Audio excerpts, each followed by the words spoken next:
Ladies and gentlemen, welcome to the 2020 Tour de Pays de l'Ouest Press Press Conference. Please welcome, James Esther to answer your question. What's the idea behind this tour, James? Well, the Tour de France obviously isn't on at the minute. It's going to be run later on in the year. So I thought I'd do my own 19 stage, 21-day tour around the local area. I can't run at the minute anyway, so I thought some cycling might be quite good, and I'm pretty sure everyone's getting quite bored with my swimming videos at the minute. How far is each stage? Well, about 50 kilometres. So this year's tour was going to be around 3,470 kilometres. A third of that is 1,156 kilometres. But that works out to be about 60 kilometres a day for 19 stages. A quarter of it is 867 kilometres or 48k a day. So if I'm riding 50 plus kilometres a day, it's going to be between a quarter and a third of the full distance of the tour. What about climbing? I don't like gravity in either direction, to be honest with you, and obviously I live near the Mendip Hills and not the Pyrenees or the Alps.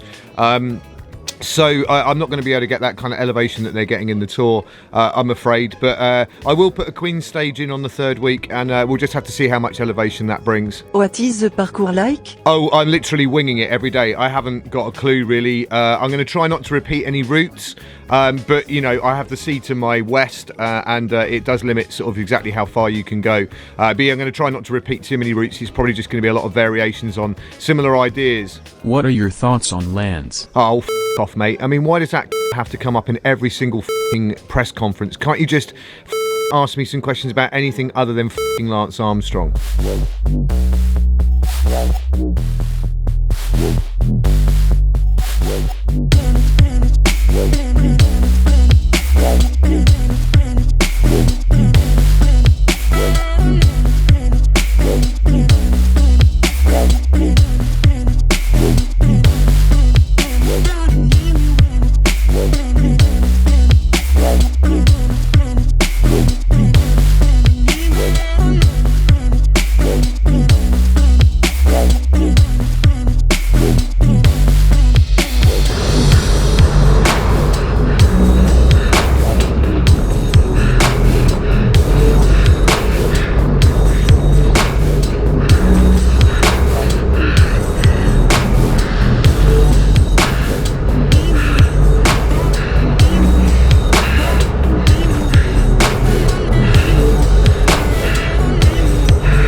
If you like this video so far, hit the like button, and if you want to subscribe and hit the notifications bell every time I make a video, which is always on a Monday and then sometimes during the week, that will come straight to you via YouTube if they get the algorithm right.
the rest day press conference, your question please.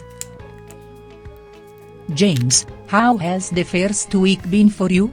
It's been okay actually. I think I probably could have managed 60k a day so far after this first week. It certainly feels that way. I'm quite surprised at how the legs feel. I haven't just been out kind of riding my bike, taking it easy. I've been doing some sprint efforts, some longer efforts, doing some climbs, and I haven't been taking it easy even on the easy days. And I've been quite surprised at how well my legs have felt actually, even after some of the harder efforts like the sprint days. What have you learned so far from this week, James? I should have put chamois cream on the first day. That could turn out to be a longer term problem over the next weeks. The 2 hours isn't a very long time in the saddle when you get used to it. It actually feels pretty easy to ride for that long. And even after all these years, I still absolutely love riding my bike. As much as I love swimming and running, cycling my bike as a young kid has always been the thing that I've always been in love with. And they do say that you should ride yourself into fitness in the Tour, that you shouldn't start the Tour off fit. And I think in that case, I've been preparing for this race for 5 years. Do you think you will get to the end? Well, you know, the Tour is the Tour, you know. I'll just take each day as it comes and take it mile by mile. My intention is to get to stage 21, yeah. What can you say about your teammates so far? Oh, that they're strong. I mean, Ryan doesn't give you a chance to think, really. He's incredibly strong and fast and light. JB's proved that Zwift is a great way of having an impact on your power output, and Anna is a massively strong lead out. She might have a cadence of like 3 or 4 RPM, but the slingshot you get when once she comes off the front and slings you through is awesome. What will next week bring, James? More elevation, a trip down to the west coast somewhere, I think as well. I'm going to try and ride locally a bit more easterly, get out towards Bristol a bit more. But yeah, like I say, with the coast on the west, it makes it quite difficult. But yeah, just more of the same really, just tapping out 50k plus each day for the next 6 days, and then a rest day next Monday again. How else have you been able to relax this week? Well, I've still managed to get some swimming in, nowhere near the distance that I've been doing up until recently, but just literally just getting in the water and kind of paddling and plodding around. But it's been really enjoyable. And again, I managed to get off the Dorset coast into some pretty big surf in the middle of the week, which was really good fun. Last question. Come on, James. What are your thoughts on Lance? Oh, for f***'s sake.